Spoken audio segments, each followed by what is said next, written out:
Hi, this is Vivian again. I hope you all are having an awesome day. I hope you are trying to figure out how you can become a silent Christian no more. Today, I wanted to talk a little bit about Job. It's a lot going on in the world right now. People are facing what seems to be insurmountable obstacles. I do part time work at a grocery store, and for example, a lady came in. She said, "You know what? Those items were 99 cents last week when I came in. Now they're $1.49. And I'm like, that's almost 50 cents that it has. The price has changed on one little small item, and people are constantly complaining about the cost of groceries and how high everything is. And so what happens is when you spend the money in one area, more money in one area, you're gonna have to spend more money in another area as well. The rent uh, thing that's rent prices that have skyrocketed now. What is it? $1,000, maybe $1,200 for a one bedroom or an efficiency. We won't even talk about two and three and four bedrooms. That's just totally out of the question. Gas prices seem to be stable, but nevertheless, I was thinking about Job. When things get tough, people start getting a little antsy. They might be a little bit more crankier because they're worried about how they're going to do this and how they're going to get this done. How am I going to feed my family? How are we going to keep the lights on and the water running? And people get a little testy.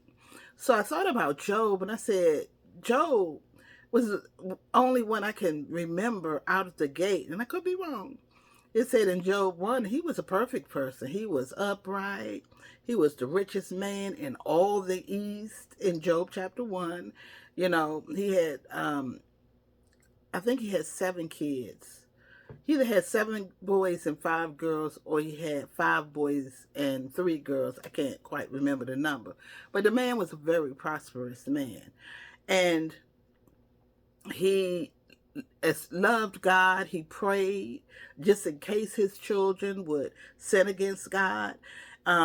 He would say prayers for them. He was a truly upright man.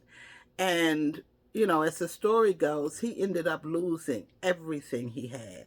He lost all his children, all of his stuff. I mean, it was like one person would come in and said, your sons are dead. Another one would come in and say, all the cattle are destroyed. Another one, it was one thing after the other, and even his wife told him, she said, you know what, you ought to curse God and die. So he even lost his most closest person to him on the earth, his helpmate. And there's a piece in there that talks about Satan walking up and down and here and there and throughout, and God asked him, what are you doing? He said, I'm just walking up to and fro, back and forth, and God tells him, have you considered my servant Job? And I often look at that and think God offered Job up. He said, have you considered my servant Job? God had faith in him. He knew what he was capable of dealing with. He knew how much he could take. He knew that his stuff wasn't why he served God. He knew that his heart was pure towards him. So he put him up for to be tested by Satan.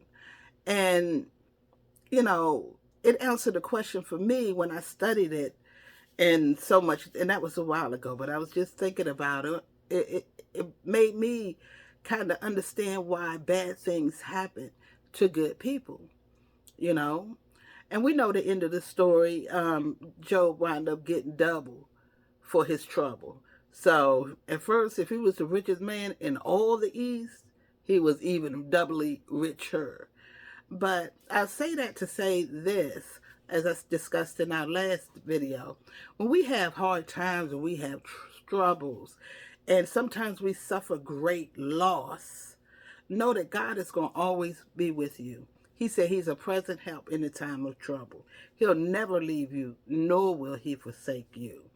And it might not be because you did something wrong, because I know a lot of people will say, oh, they got what they deserve. You know, or they did that because they did this. We don't know why people struggle. We don't know why people go through hardships. None of us know. Only God knows. So all we are supposed to do is pray for them. You know, and if we can help them, we should help them. You know, well, I'm not throwing my pearls to the swine. Fool, the swine probably don't want your pearls if you're thinking that way. God wants us to love one another. He said we should love our neighbor as we love ourselves and stop being judge, jury, and executioner. So, you know, just as in the case of Job, he was sick. He lost his health too. For a long time, he went to his buddies for comfort or for help or for support or to help him try to figure out what in the world he did wrong. And they had something different to offer him. And we need to make sure that we are in the Word and we're doing what thus says the Lord. And sometimes it's good just to be there for somebody, you know, because we never know when we're in that same situation. So, what are you saying? When hard times come and you know you're doing everything that God has called you to do, think about Job and think about the conversation that God had with Satan. He said, have you considered my servant Job? Maybe God said the same thing with you. And at the end of your story, you're going to have double for your trouble. This is your girl, Vivian. I am the author of The Silent Christian, Its Impact on the Nation, where we need to be letting our actions be seen and our voices heard. Make that the commitment to be a silent Christian no more. I'll see you next week. Have an awesome day. Bye-bye.